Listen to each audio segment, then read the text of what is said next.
Hello! Endless Legend! We're doing it again. Though quite a while after the previous recording session. It's been like a week, right?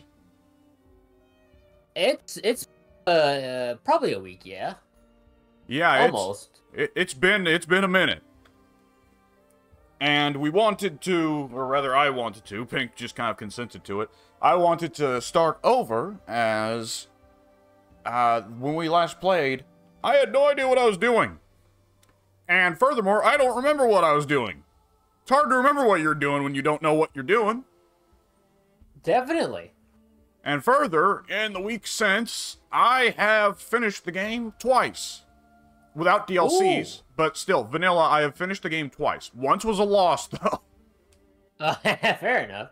It was a time loss, though, so I got lots of experience. Yeah. A time loss is roving clans on normal, then I realized, oh wait, we were playing on newbie, so I moved it down to newbie and got a stunning domination victory as the Broken Lords. Nice. They kick ass, by the way. I believe it. They look pretty cool. I still have yet to play the Broken Lords, but I'm wanting to learn them one day. The Broken Lords are wild, at least partly because you don't have to worry about working food. You will be like practically immediately, once you get your initial productions done, you're going to be immediately putting all of your pops, all your citizens on working gold. That makes sense.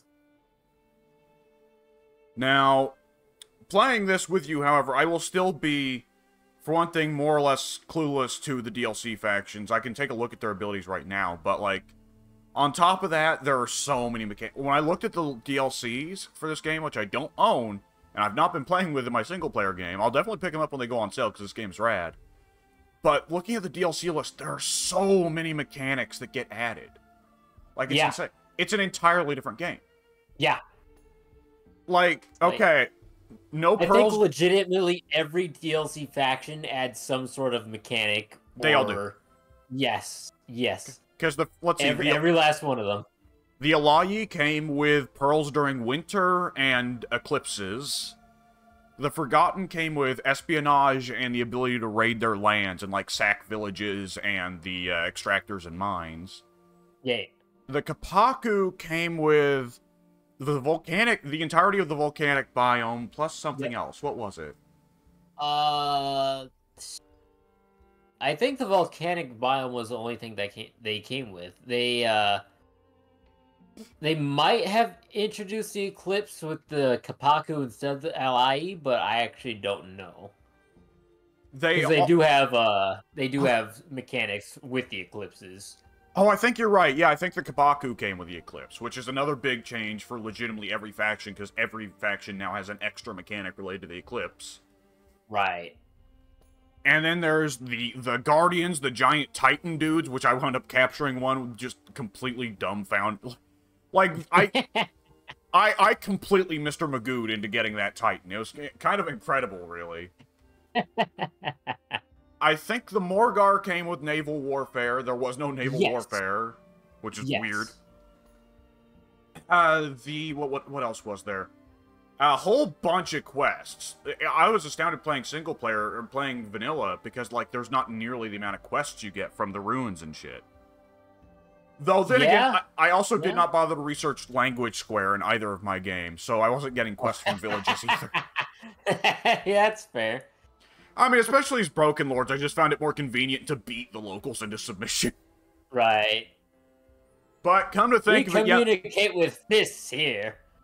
Come to think of it, yeah, that's actually a really good reason to research language square, even if you don't have a strong military, is just for the value of getting quests and the rewards you get from the quests.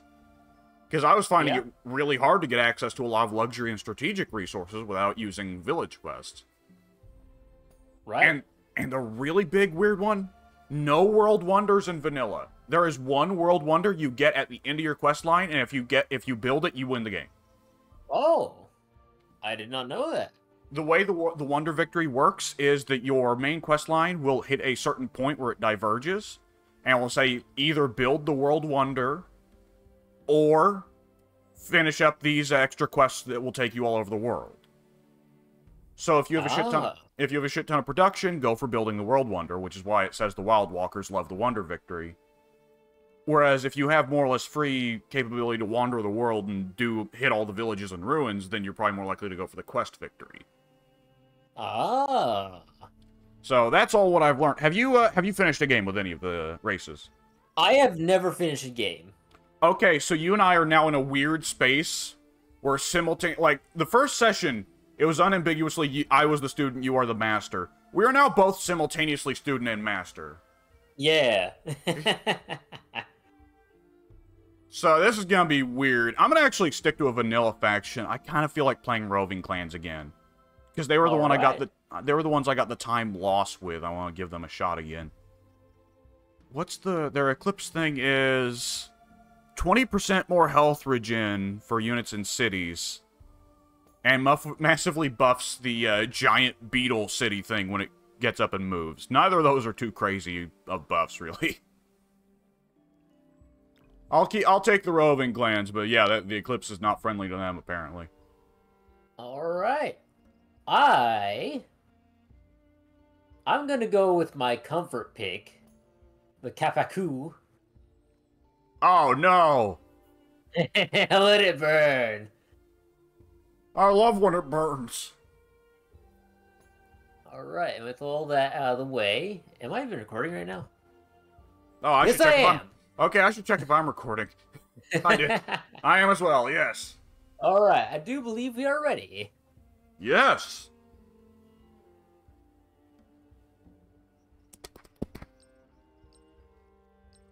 The countdown begin!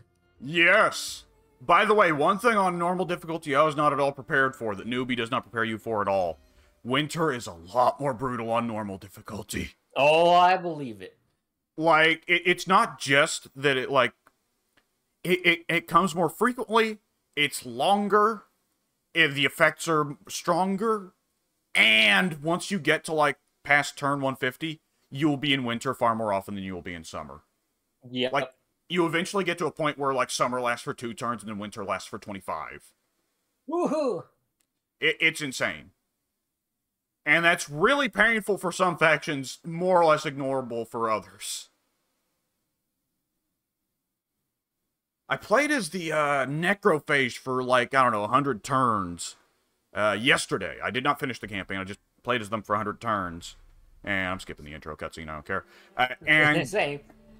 They are weird. It feels like you're playing an army of crackheads.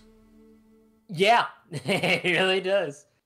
Like, you are just maniacs running all over the world, like, looking for a hit.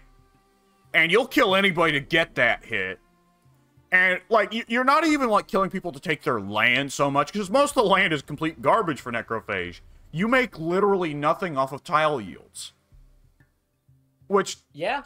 If you come over from Civ, that defies all logic, because Civ is all about the tile yields. Yeah. Like, they really kind of demonstrate just how the tile yields, like, how quickly you can get to a point in this game where the tile yields are nothing, right? Yeah. And you're making loads of money off your buildings and your pops. I have ice wargs. That's nice. I should get that checked out by a doctor. Oh, no, they're in another province. Oh, well. Man, the other issue with... I can make a city center with a lot of food and a lot of production, but no science, unfortunately. Or I could make a city center with a lot of science, but not as much food or production, and I'm torn.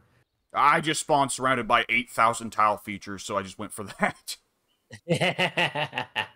By the way, they're just called anomalies in this game. For, like, the entirety of my Roving Clans game, I was so confused about what an anomaly is. Apparently, it is just any tile feature. Ah! Even the stuff that does not seem like it would be all that anomalous. Like, a botanical garden. Is that really anomalous? Not really. I don't find it to be all that anomalous in my everyday life.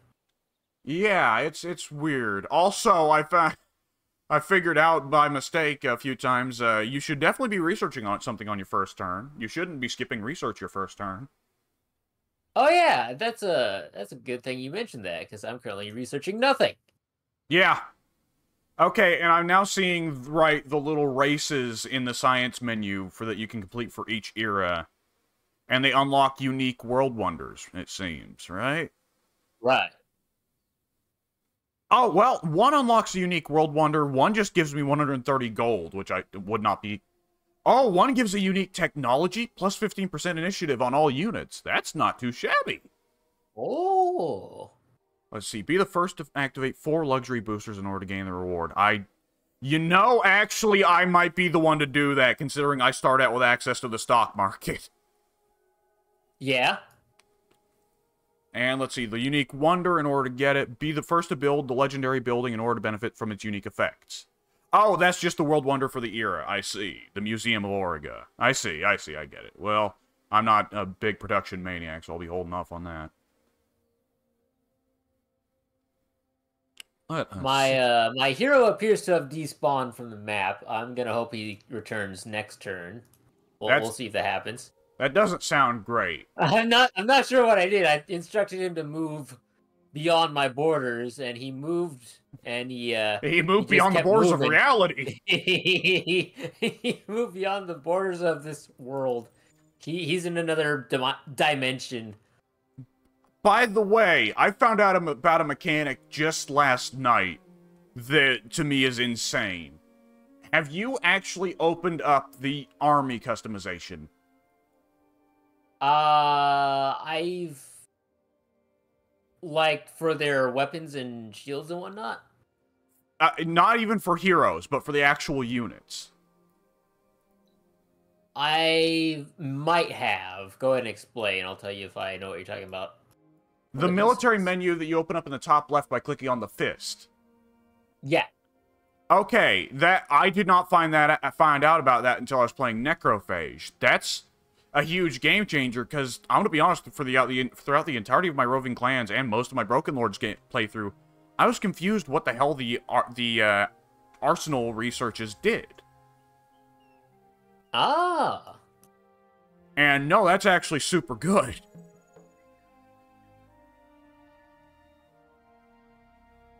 Wipe out all the Baws. I don't know what they did to me, but I'll get those bastards. And I'll get 15 wine for it, apparently. I like it. Okay, so I found my hero. He apparently got transported into one of my units. Oh, so, okay.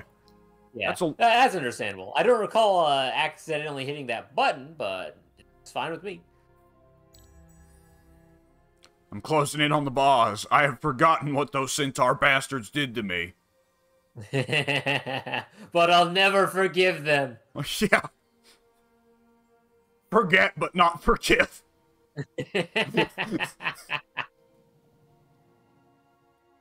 Hang on, this doesn't make sense. There's a lot of people we've both known who forget but don't forgive. Yeah. It's a pretty common tendency, really.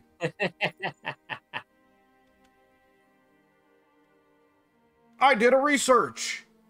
Yay! Mill Foundry. Oh. That's one of those texts you can't skip. Really.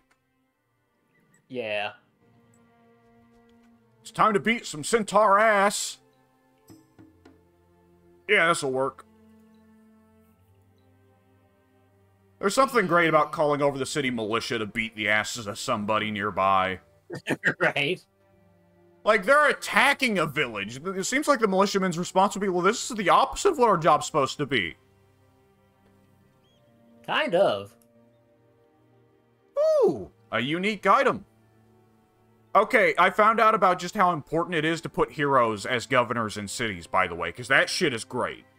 Oh, yeah. Oh, yeah. Especially And with all the upgrades they can get to, like, boost your food production by a percentage. Yes, and the items, the items that you can equip on them. Because I just beat that boss village that they wanted me. I whooped those centaurs. I got my revenge. And it tells me, okay, now hit up the temple ruins in the province, and you'll get the unique item that I guess is a unique Roving Clans thing. That every hero you equip it on, if they're a governor in a city, it's +8 production on the city. Oh! Oh, yeah! And since I'm the Roving Clans, I start out with the ability to hire governors. Hire heroes. Oh, sweet. Because, let's see, I already have the marketplace. Yeah, I'm just going to save up a bunch of gold, and I'm going to get myself Master Necra. It's fun. I like it. I like that you can recruit the governors of the various races, though it is amusing that some of them are just kind of garbo. Nah. I'm trying to remember what it was. There was one... oh, I recruited a necrophage hero as Broken Lords. And let me tell you now, well, actually, let me ask. Have you actually recruited a necrophage hero to work as a governor? I have not. So, they do nothing but provide food boosts.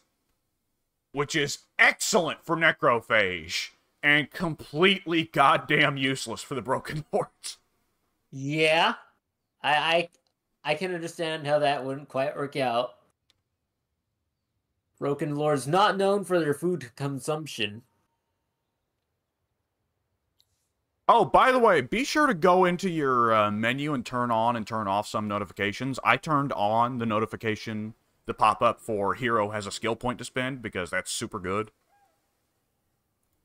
I think I've got those pop-ups enabled. I know I've got the hero leveling up pop-ups enabled. I can get augmented extractors. +1 of each luxury resource. Thank fucking you. I will absolutely take that. It's crazy how many of the unique stuff for each of the races is behind completing their quests. Yeah. Because, like, I'll be honest, when you look at the roving clans, a lot of the stuff they do is not really super impressive. And the Wild Walkers, +1 production on all forest tiles is good, but it's not, like, unique. Yeah. Like, it kind of feels like, for the game to also feature races like the Ardent Mages, and the Necrophage, and the Cultists, who are all so weird. And then the Wild Walkers are like, I don't know, more production from forests, I guess. It's kind of underwhelming, you know? Right.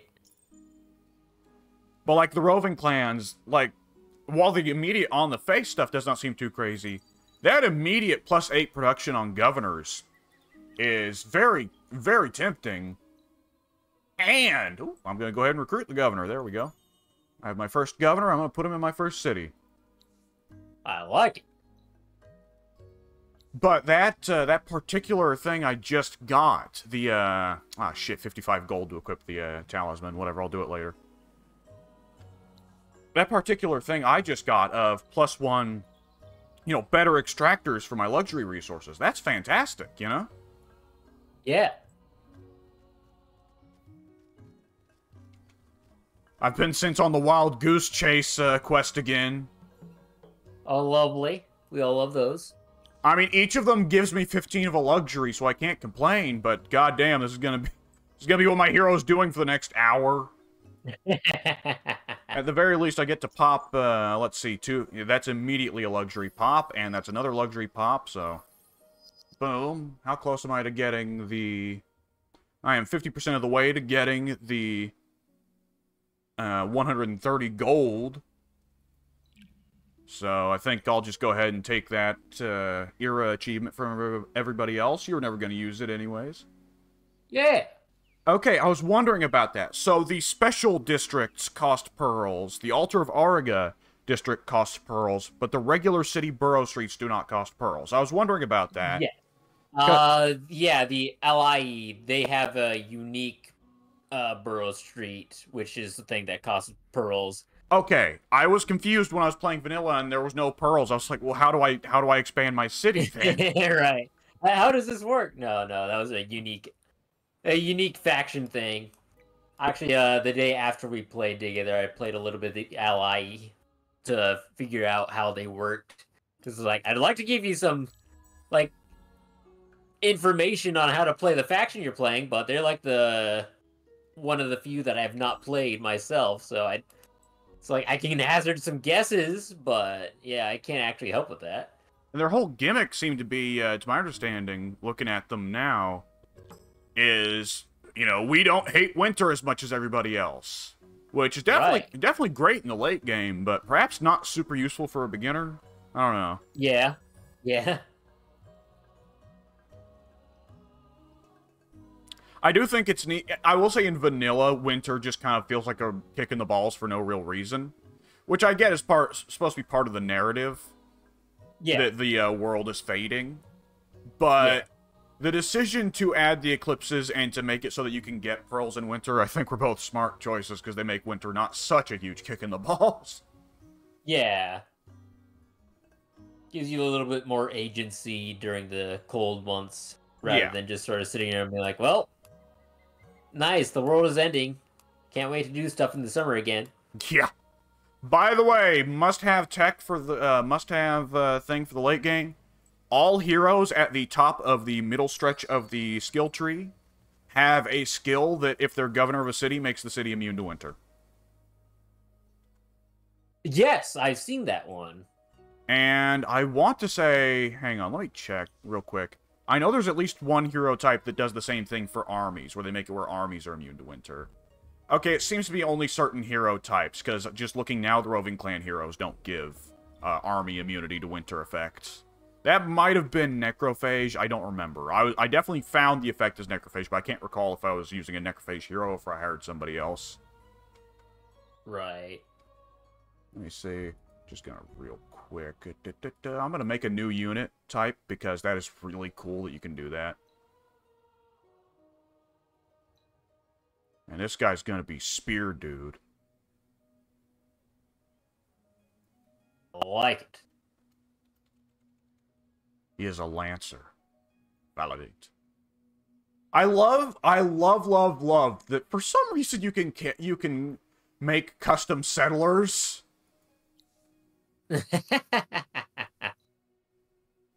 Like, the settler already being a combat unit at all is strange. But, like, you can specifically stack a load of stuff onto the settler to make it an actually pretty good unit in combat. Which defies all Civ tradition. I need to play more. I need to play more 4Xs, really. If really my only reference pool, this was occurring to me as I was doing the LPs of Gladius, was my only reference pool for 4Xs at that time was Civ, and then I expanded it to Gladius, and now I'm expanding it to Endless Legend.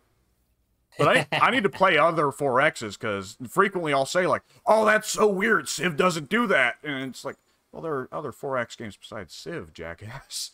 Nonsense. Unbelievable. This cannot be. Inconceivable.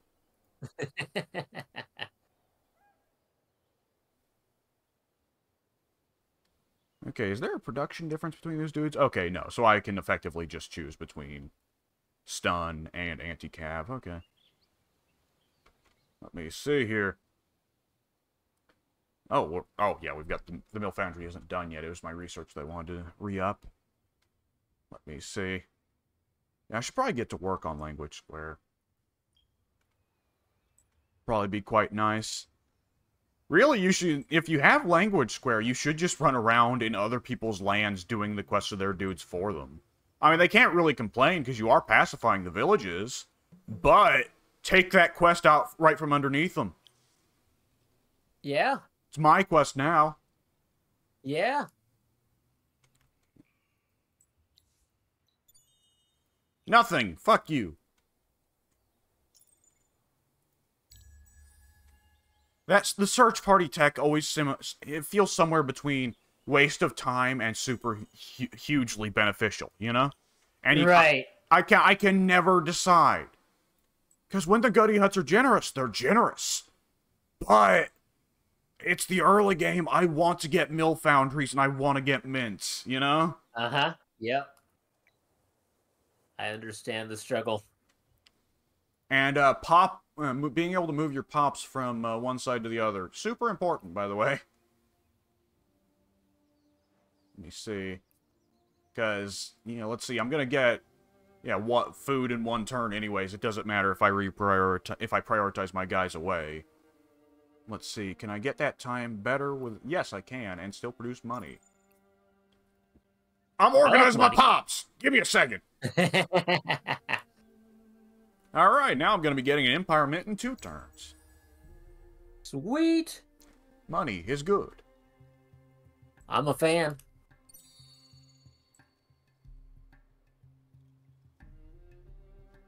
Find it.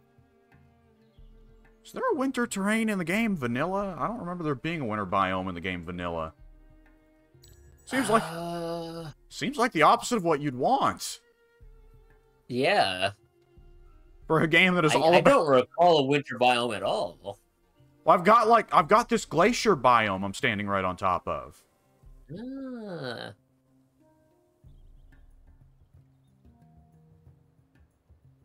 I gotta say, one thing that's gonna be funny is, when I start running into people diplomatically, I'm gonna have to start deliberately forcing the tech on them of the stock market.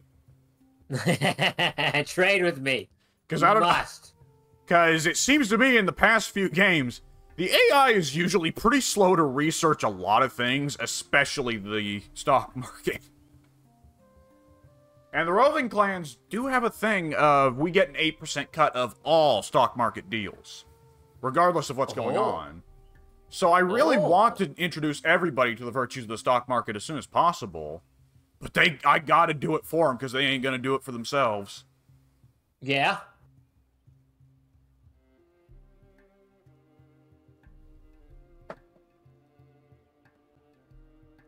Let it burn. Oh no, he's doing it again. We're on turn 11 and I'm already burning down the forests. Good lord. Why, God? It must be done.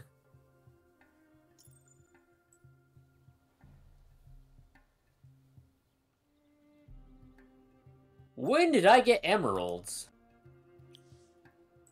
Probably from a village, from a goody hut. Probably. I will leave those inactive for now. I also found out how to look up the location for quest objectives from the quest screen. There's a very tiny UI element there. Yeah.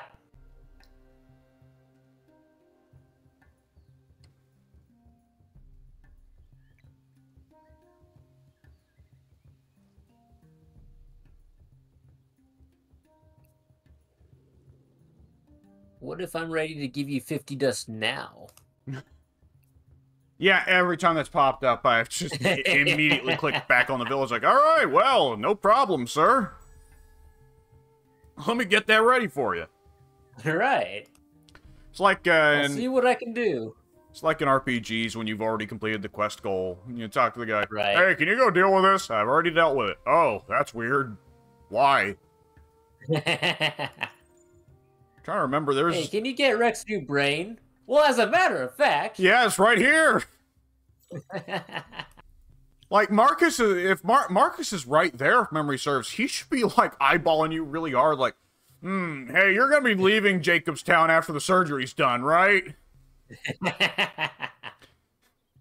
Look, I ain't got any beef with you right now, but I'm just saying, you're a little bit, I don't know about this, courier. They employ some strange mailmen out here.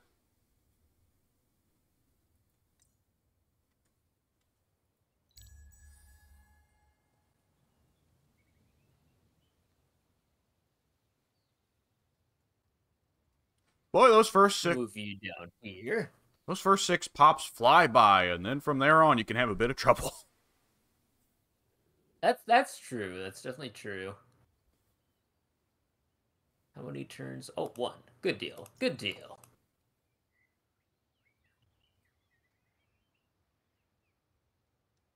I've researched the sewer systems. Good lord. I've become so powerful. What do I want to research next?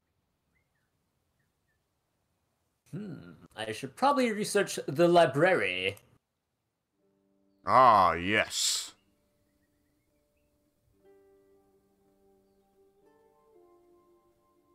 Really?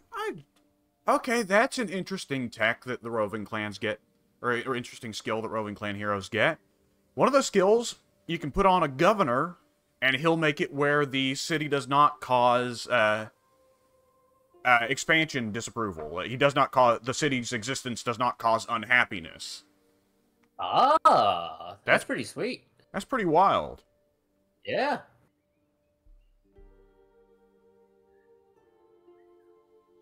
A new Empire plan will be unlocked in 6 turns.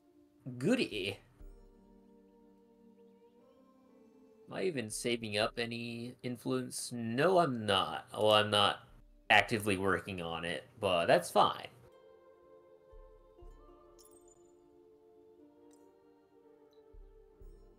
Probably better skills to go with than that, but I'll take it.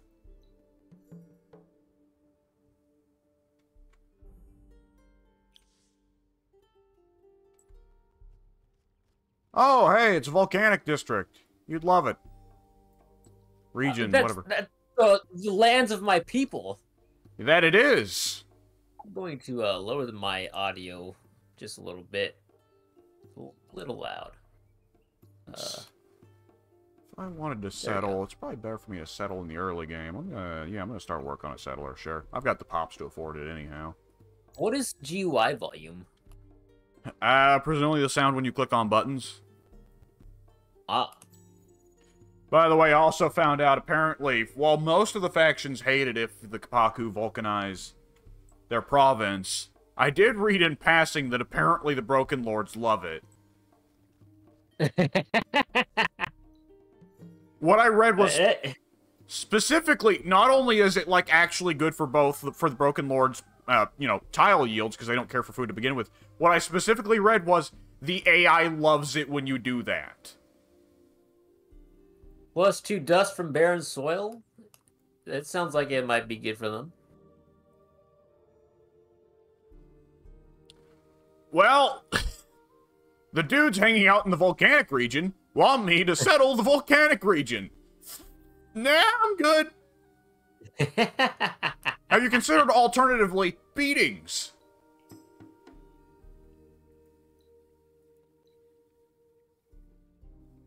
Beatings were more effective for me. Understandable.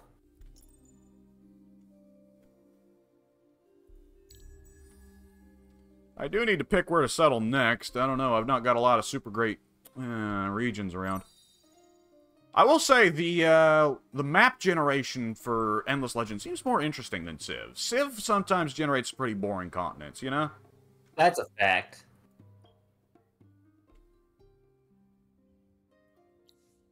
What was I doing with these guys? Parlay. Ah, I've acquired pacification. Ah. Money? I was hoping for grapes.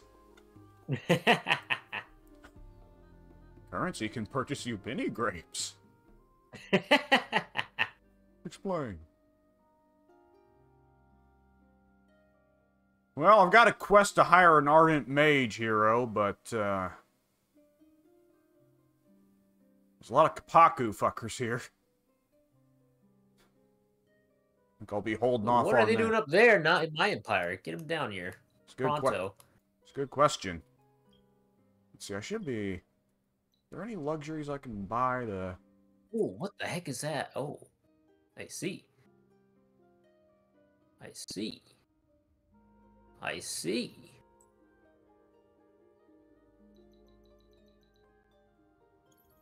Woo!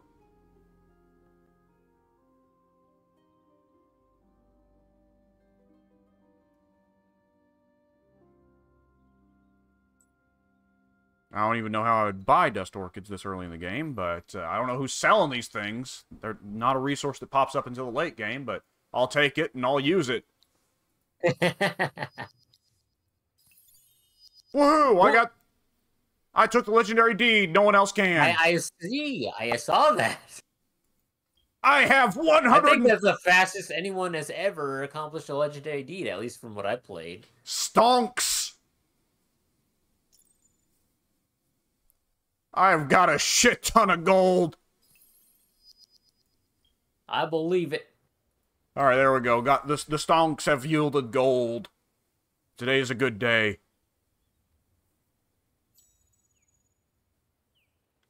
I don't even know what I'm going to use a lot of that gold for. Ah. Gonna build a sewer system.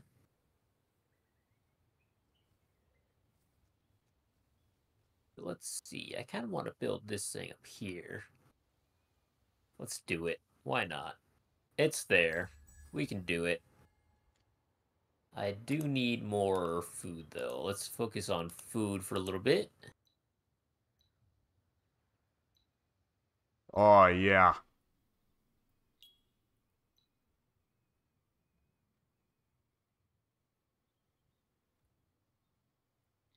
Oh my god, that's actually not bad. What is that? What is that? For a laugh? Ooh, dye. Dye is good. Dye is a good resource. I think the crappy luxury is emeralds. Emeralds kind of suck. They increase your siege defense. Well, yeah. Like if you're playing, you know, a more pacifisty faction and you're right next to the necrophage, I can see where that'd be. Well, no, even then, if you're already under siege, you're not. The game's not over, but it's close.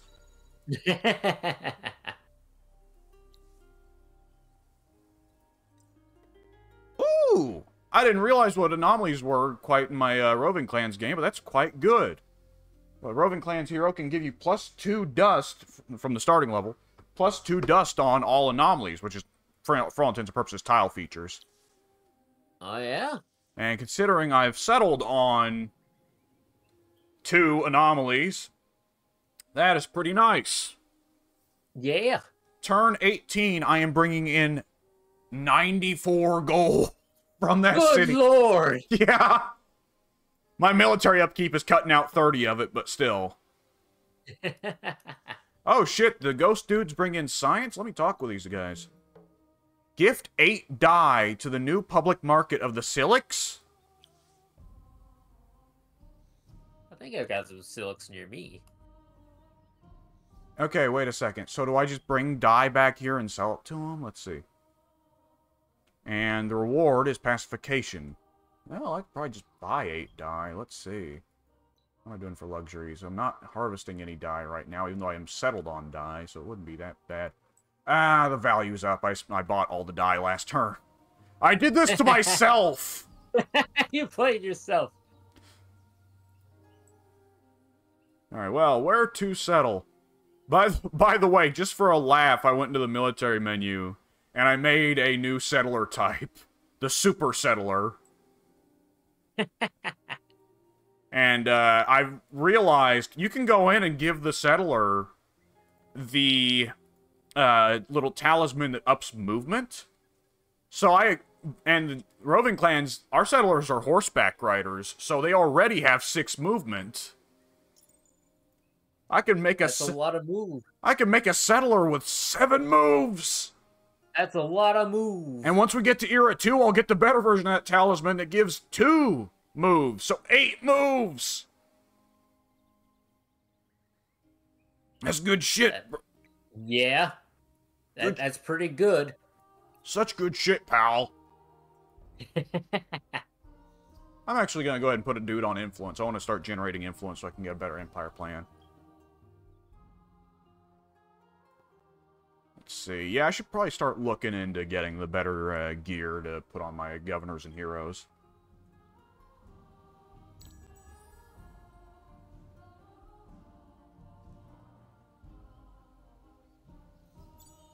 I've researched the library. You know, it occurs to me right now, I've been recording for quite a while. I've been having such a good time, I lost track of the time. So, folks, I will see you later with this abrupt ending. Is this ending abrupt, Pink? Yes.